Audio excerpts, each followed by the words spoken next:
राजश्री शाहू महाराजांच्या जयंतीच्या निमित्तानं सर्वांना शुभेच्छा या निमित्तानं देतो।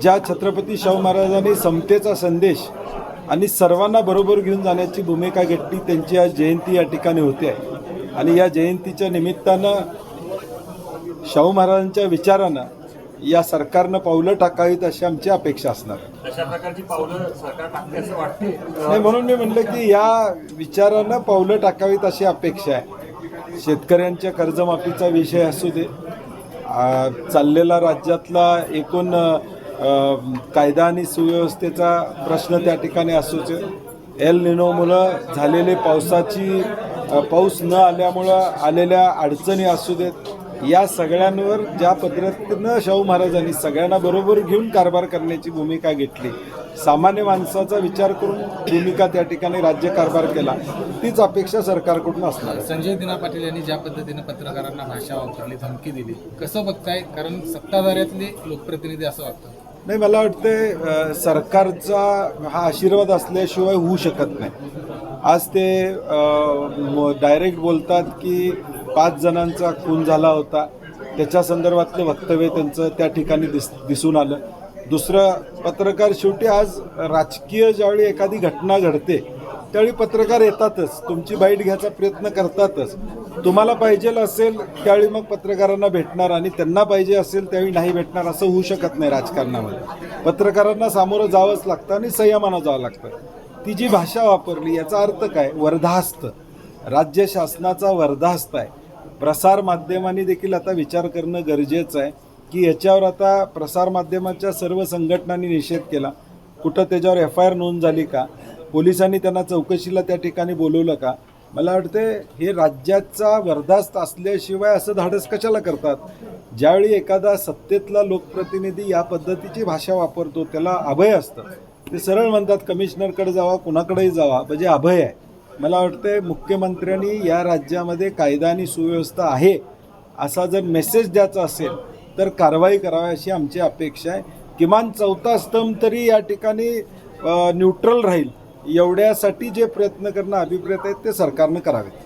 पण काही शिंदे गटाच्या आमदारांनी काल त्यांचं समर्थन करण्याचा प्रयत्न केला किंवा किंवा भावनेच्या भरात हे वक्तव्य झालं, अशा पाठराखण करण्याचा प्रयत्न तशाच प्रकारचं। नाही, मी तेच म्हणतोय ना की प्रोटेक्शन, सत्तेतलं प्रोटेक्शन म्हणजे सत्तेसाठी आमच्या लोकप्रतिनिधींनी काही वागलं, काही बोललं तरी चालू शकते, हा एक संदेश देण्याचा प्रयत्न चालू। एका बाजूला महाराष्ट्राची परंपरा वेगळी आहे, ती परंपरा मोडून आमच्या सत्तेतला माणूस आहे त्याला कसंही करून सांभाळायचं, मग त्याने दरोडा उद्या टाकला तरी आमची हरकत नाही असं म्हणायची वेळ त्या ठिकाणी येईल। महाविकास आघाडीच्या आमदारांची बैठक झाली, त्या बैठकीला काही आमदार उपस्थित राहिले नाहीत, त्यावरून चर्चा सुरू झालेली आहे। नाही, मला वाटतं जे उपस्थित राहिले नाहीत त्यांनी कारणं दिलेली आहेत, ते बाहेरगावी होते। अचानकपणे 23ची तारीख 24 तारीख आमची ठरली आणि त्यामुळं त्या बैठकीला काही लोक येऊ शकले नाहीत, त्याचा गैरअर्थ काढायला मला वाटतं काढणं चुकीचं आहे असं मला वाटतं।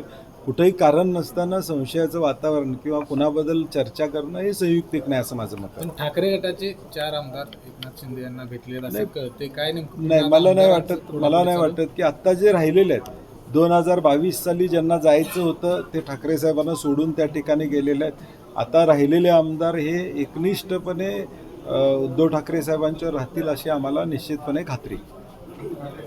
राज्याची खरं तर लोकसंख्या आता 13 कोटींच्यापर्यंत पोहोचलेली आहे, असं असताना राज्यामध्ये फक्त 13,000 ॲम्ब्युलन्स आहेत अशा पद्धतीची माहिती अधिकारामध्ये समोर आलेली आहे। कसं चित्र बघता येतं? म्हणजे 13 कोटीसाठी 13,500 ॲम्ब्युलन्स नाही, मधल्या काळात सरकारनं जाहीर केलं होतं की नव्या ॲम्ब्युलन्सची खरेदी चालू आहे, ते ॲम्ब्युलन्सचे टेंडर देण्यामध्ये देखील दबाव कुठनं आले हे 2 वर्षापूर्वी सगळ्या प्रसारमाध्यमातून त्या ठिकाणी आलं होतं। आमची एवढीच अपेक्षा आहे, टेंडर कुणालाही द्या, तुमच्या घरच्या माणसाला द्या, परक्याला द्या, पाहुण्याला द्या, आमचं काही म्हणणं नाही, परंतु किमान लोकांना सेवा द्या एवढी आमची अपेक्षा आहे। कोल्हापुरातल्या गांजाची चर्चा आता विधानसभेमध्ये होऊ लागलेली आहे, कसं पाहता येतं? नाही, ड्रग्स हा एक नॅशनल आणि इंटरनॅशनल इश्यू आहे आणि दुर्दैवानं महाराष्ट्रामध्ये आता मुंबई किंवा शहरी भागांपुरता असणारा मर्यादित हा अगदी ग्रामीण भागामध्ये या ठिकाणी पोचलेला आहे। मला वाटते मागच्या वेळी देखील मी 2-3 वेळा सभागृहात बोललेलो आहे आता त्याच्याविरुद्ध एक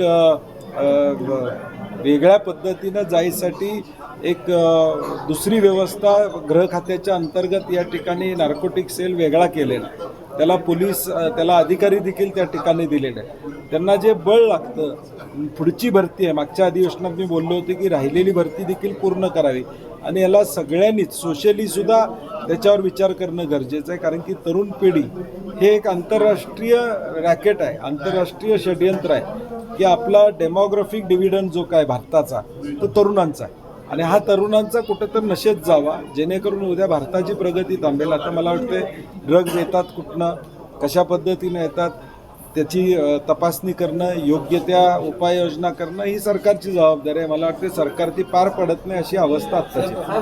महायुती राज्यामध्ये सर्वांगीण विकासाचं काम करते, सगळ्यांना ते काम दिसते, फक्त माझे मित्र सतेज पाटलांना ते दिसत नाही असं काल हसन मुश्रीफ नाही, मला वाटते परवा कॉन्ट्रॅक्टर संघटनांचा जे अधिवेशन कोल्हापूरमध्ये झालं त्याची व्हिडिओ क्लिप मी मुश्रीफ साहेबांना पाठवून देतो. बिलं किती थकलेले आहेत, कुणाचं काय या ठिकाणी चाललेलं आहे, रस्त्यात किती खड्डे पडलेले आहेत. एका मतदारसंघाचा विकास म्हणजे महाराष्ट्राचा विकास या ठिकाणी होत नाही. आता काय व्हायला लागलं आहे की आता DPDCतला निधी हा फक्त सत्ताधारी आमदारांनाच त्या ठिकाणी मिळणार. राज्यातला निधी, जिल्हा परिषदचा निधी, महापालिकेचा निधी फक्त सत्ताधारी नगरसेवक, सत्ताधारी जिल्हा परिषद सदस्य किंवा सत्ताधाऱ्यांनाच त्या ठिकाणी मिळणार. ज्यावेळी निधी येतो त्यावेळी तो पॉप्युलेशन बेस ह्युमन डेव्हलपमेंट इंडेक्सवर या ठिकाणी येतो आणि म्हणून आम्ही जे प्रश्न विधानसभेत त्या ठिकाणी मांडतोय ते राज्याचे प्रश्न मांडतोय. राज्याची अवस्था काय आहे, बालमृत्यूचा दर या ठिकाणी वाढलेला आहे, शेतकऱ्यांच्या आत्महत्या त्या ठिकाणी वाढलेल्या दिसतात, गरज नसलेला शक्तिपीठ हा महामार्ग त्या ठिकाणी येतोय.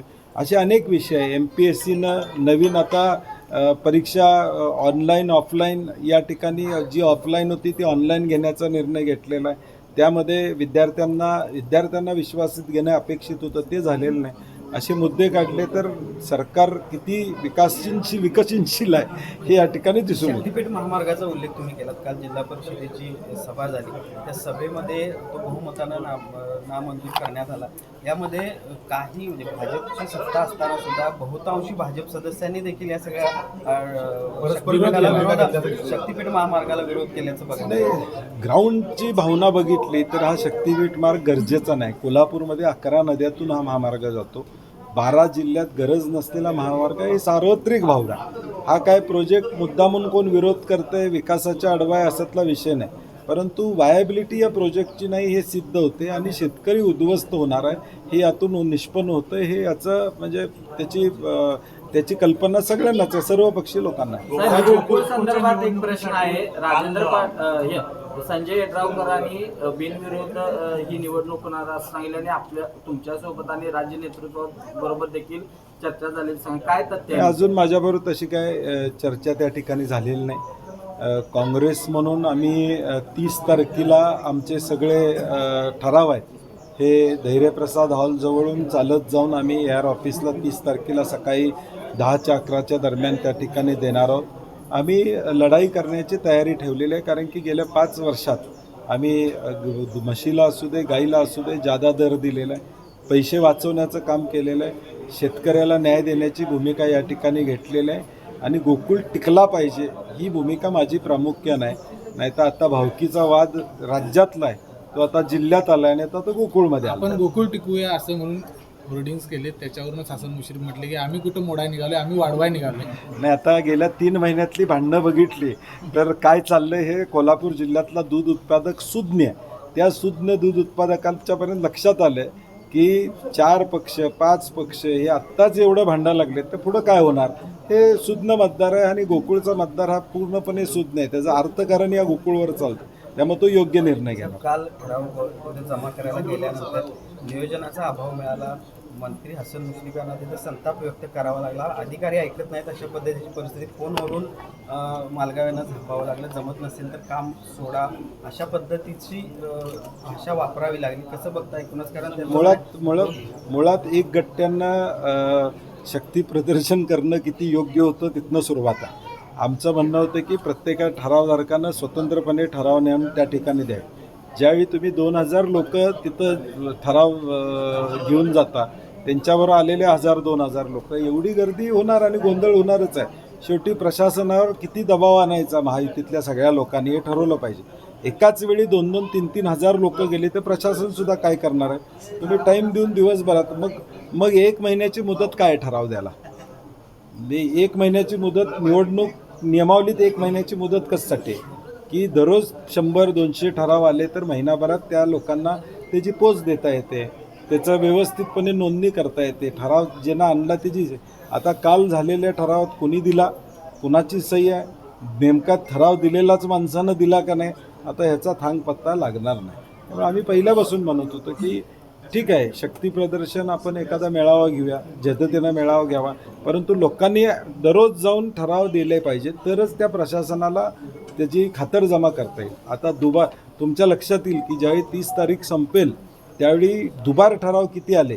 आता आमच्याकडे अशी माहिती आली की जे निवडणूक आयोगानं काय केली, निवडणूक प्रक्रियेनं की जो फॉर्म काढला ठरावाचा तो कोणी छापून घ्यायला लागले. आता तो छापून घेऊन परत दुबार ठराव करायला लागले. कोण सचिवाच्या सहीनं देते, कोण चेअरमनच्या सहीनं देते. म्हणजे आता किमान 100-200 दुबार ठराव येतील आणि त्याचे वाद कोर्टात त्या ठिकाणी जातील. हे फेल्युअर ऑफ गव्हर्नन्स हा एक पार्ट त्यांचा निश्चितपणे, किंवा त्या ठरावाला एक QR कोड द्यायला पाहिजे होता, जेणेकरून तोच ठराव त्याच डिरीत पोचलेला आणि तो एकच ठराव कायदेशीर म्हणजे उद्या ह्या दुबार ठरावाचा विषय आला नसता. परंतु हे मुद्दामून केलेलं नाही असं माझं मत आहे. पण प्रशासनाला कायदा सुव्यवस्था बिघडवायचा आहे असा थेट आरोप प्रशासकांवर मुश्रीफ यांनीच केला. तुम्ही विरोधकांनी करणं सत्ता त्यांची आहे. सत्तेत असणाऱ्या मंडळींनी ते ठरवलं पाहिजे. आणि प्रशासक शेवटी अधिकारी आहेत, त्यांना कायदा सुव्यवस्था मोडून काय फायदा? म्हणजे त्यांना काय त्यातनं निष्पन्न होणार नाही. आम्ही काही गोष्टी करणं या ठिकाणी अभिप्रेत आहे.